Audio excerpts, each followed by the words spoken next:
We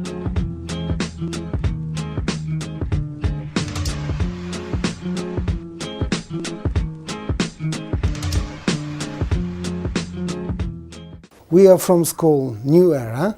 My name is Bahir Sachen, and our teacher, English teacher, Matt Gans. So we're going to teach you today lesson 2 from unit 2. I'm going to study hard. Okay, let's introduce yourself. Matt, will you please introduce yourself? Good morning, students. My name is Matt Gens, and I'm from the United States. When we're talking about the future, sometimes we use the words going to express what we plan on doing in the future. We call that an intention. An intention is something that you want to do in the future. It is a desire you have about something that will happen in the future. We use the special going to construction when we have the intention to do something before we speak. Now, the difference is sometimes you're in a situation or a conversation where you have to make a decision during the conversation.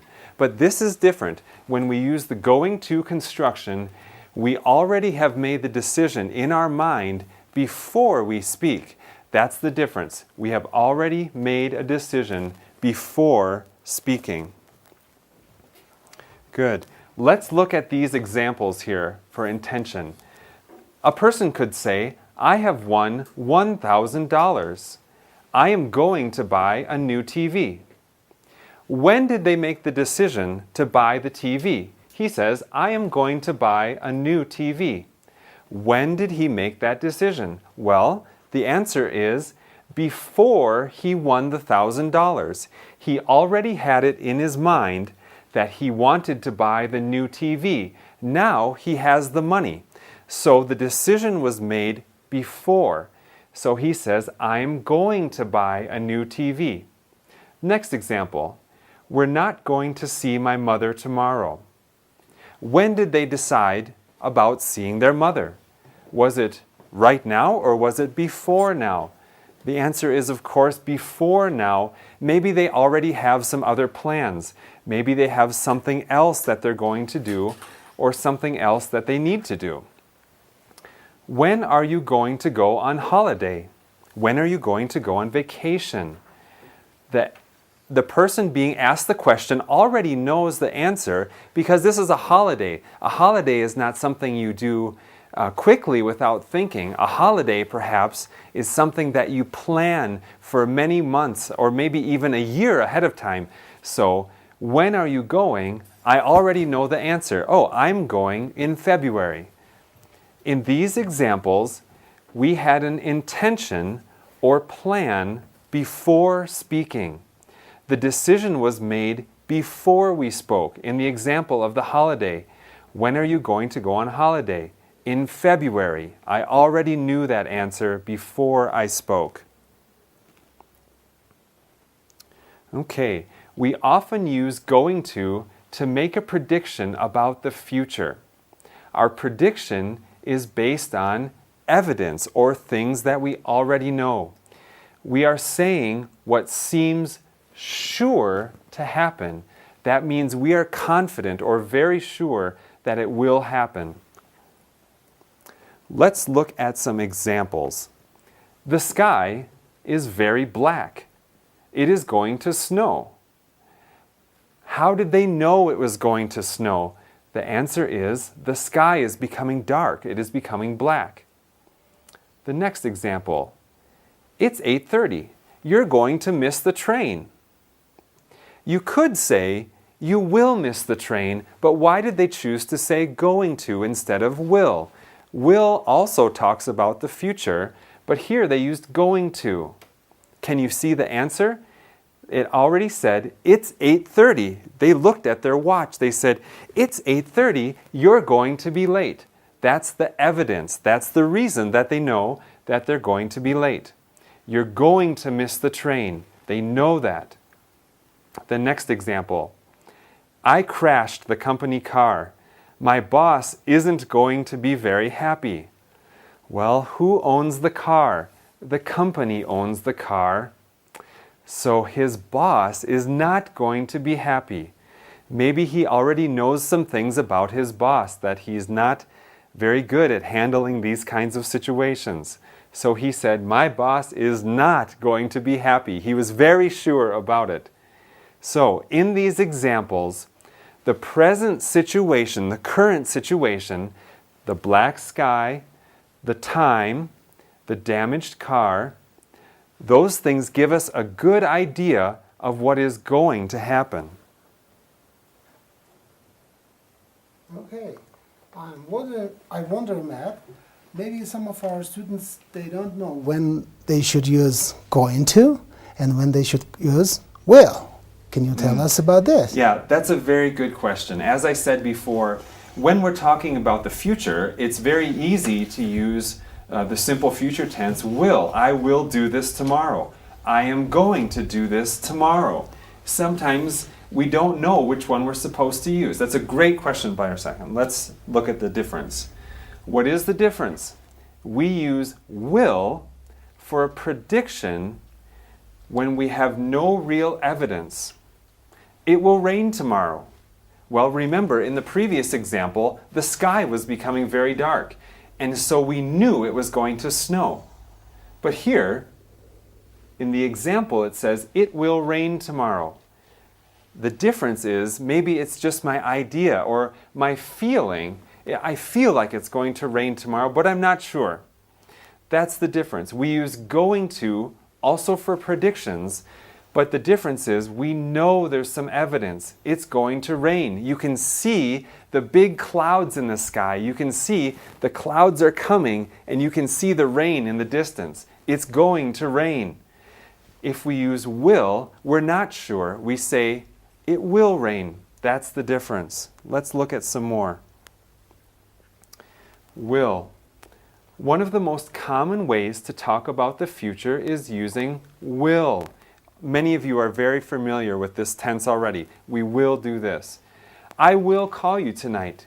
We often call this the future simple tense. But really, or technically, there are no future tenses in English. In this construction, the word will is a modal auxiliary verb. Maybe you've heard some of those terms before. There are three main ways we will use will to talk about the future. If you don't already have a plan, you can use will. We have no decision that is already made. So we use will when there is no decision or prior plan to do something before we speak. We make the decision at the time of speaking. Look at these examples. Someone in a situation can say, hold on, I'll get a pen. Maybe someone asked them, can I use your pen? And you said, I don't have one. Wait a minute, hold on, I'll go get one. I will get one. We will see what we can do to help you. Someone might say, please sir, could you help me? And the person could say, we will see what we can do. They don't know the answer yet. They haven't decided. They will decide in the future if they will help. Maybe we'll stay in and watch television tonight. Stay in means to stay at home. Some people like to go see movies, but if it's going to rain, as in the other example, maybe they want to just stay home and watch television. It's easier, it's comfortable at home. Maybe that word tells us that we don't have a definite plan yet. It's uncertain. Maybe we will stay in or stay home and watch the television tonight. In these examples, we had no firm plan or no definite plan before speaking. The decision was made at the time of speaking, in the middle of the situation when we didn't know what to do. Should we go out to the movie or should we stay at home? I think we'll stay at home tonight. So you can see the decision was made then. If they had already made the decision, they could have said, I'm going to stay home tonight. That's the difference. If you've already made the decision before, you use the words going to talk about the future. If you need to make a decision at the time, then you use the words will. Both of them can be used to make a prediction.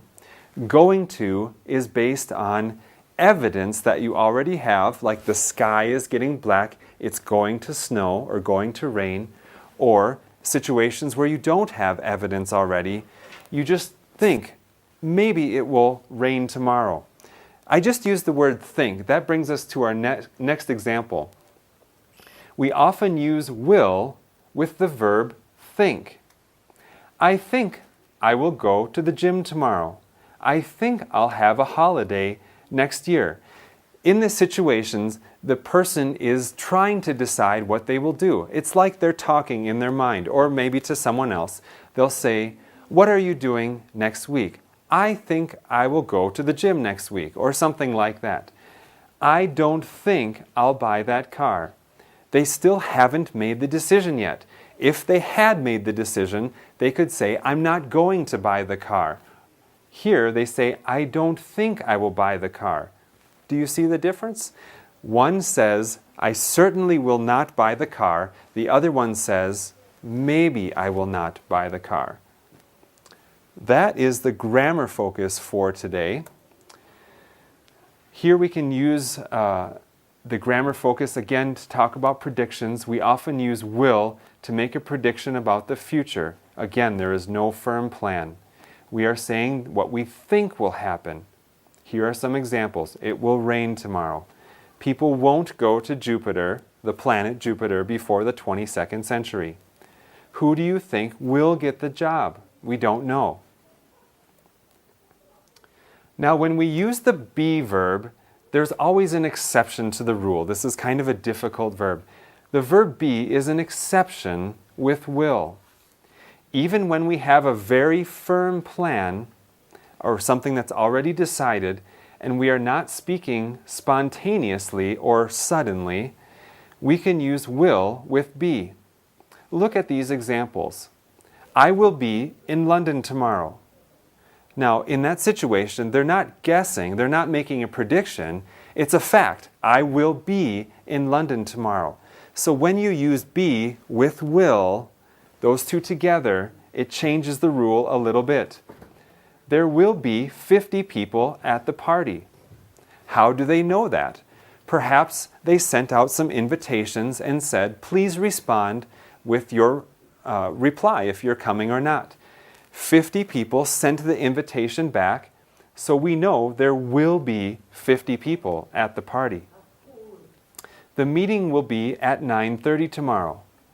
Now, if you're telling people that work for you or your students or something like that about a meeting, if you don't know the time of the meeting, you should not say, "The meeting will be at 9:30 tomorrow." You could say, "Perhaps we'll have a meeting at 9:30. That would tell you that the time has not been decided. But if you say, "The meeting will be at 9:30, you've already made the decision, and you better show up at the meeting. The verb be is always exceptional. That means there's always special rules with be.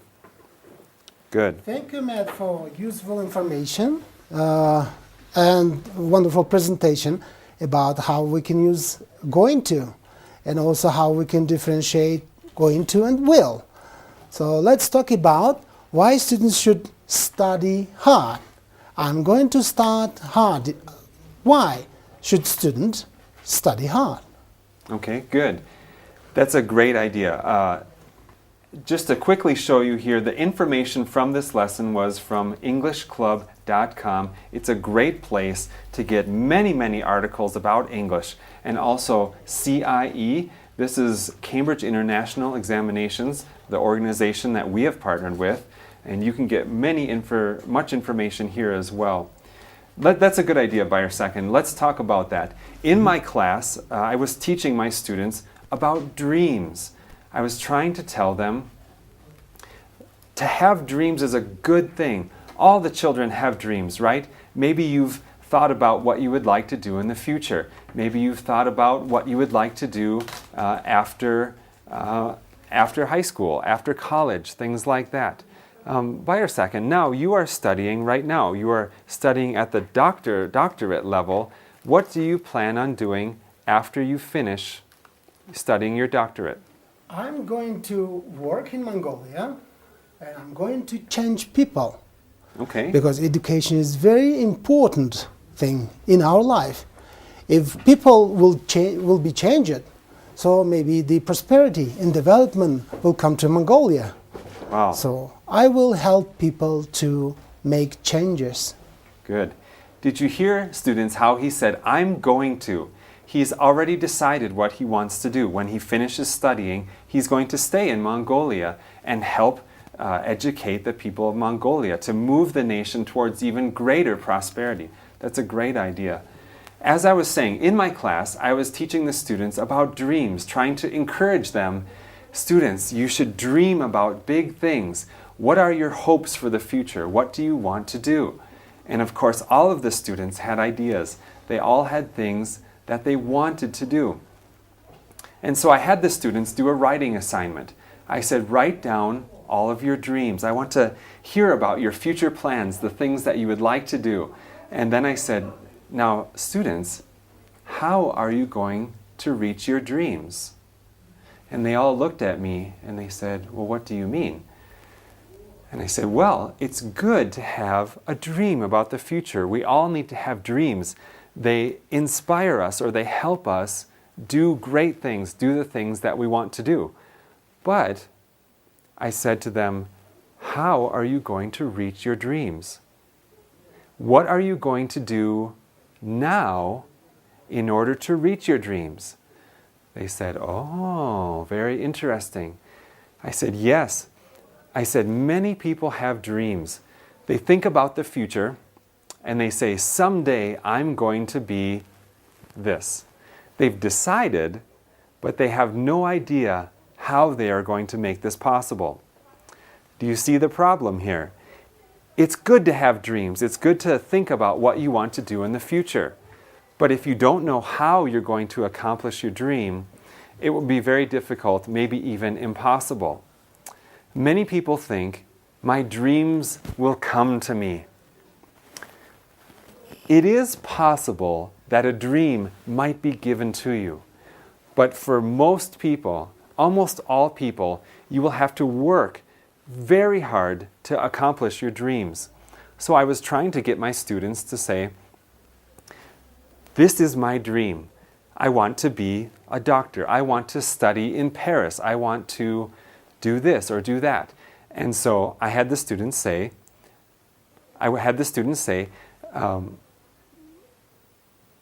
please write down the things that you would want to do in order to accomplish your dreams. For example, one person said, I would like to be a foreign diplomat. That means they want to be a government official, meeting with members of other countries to do very important things for the country. And so I said, if you would like to do this, what do you need to do now to do that? And he thought about it. He said, I suppose I would need to learn English. I said, not only that, but you need to learn it fluently. And he said, really? I said, not only basic English do you need to be fluent, but you need to also understand government terms, political terms, things that you need to talk about with members of other countries that are important to them. Maybe you need to watch the news. You need to follow the events that are happening in the world so that when you are ready to become a foreign diplomat or a foreign official, then you know what's happening in the world and it will help you understand. So for each of my students, I wrote back to them and I looked at their dreams and I helped them try to decide what do they need to do now. If you say, I'm going to be an economist, that's a great goal. We need people who are very intelligent that can look at the financial situation of a country or the world and help us decide what we need to do in the future. It's a great goal. There's many young people in Mongolia that want to be economists. I said, what do you think you will need to do? And the student said, well, if I'm going to be an economist, I suppose I need to learn math. I said, yes, you need to become very good at math. And of course, English and economics. So hopefully, students, you can also see that it is good to have big dreams. You need to have big dreams for the future. But the most important question is, What are you going to do right now in order to accomplish your dreams? Don't just think, someday I will be an economist. That's a very big dream, a very difficult job to have. You need to think about, if the government raises interest rates, that will have an effect on business. If the business is affected, that will have an impact on their profits. If their profits are reduced, that means this will happen, this will happen. So you can see, an economist needs to look at many different situations and see how they're all related. This involves logical thinking, good math skills, and English skills, and things like that. So hopefully, students, now you can see that, yes, have big dreams. It is important.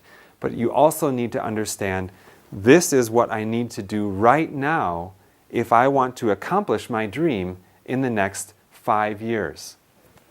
Thank you. Thank you, Matt. So we have learned to make a decision. It's easy, but how to implement your decision is the hardest one. So many of our students, they decided to study English, but they don't know how they start, how to study hard English.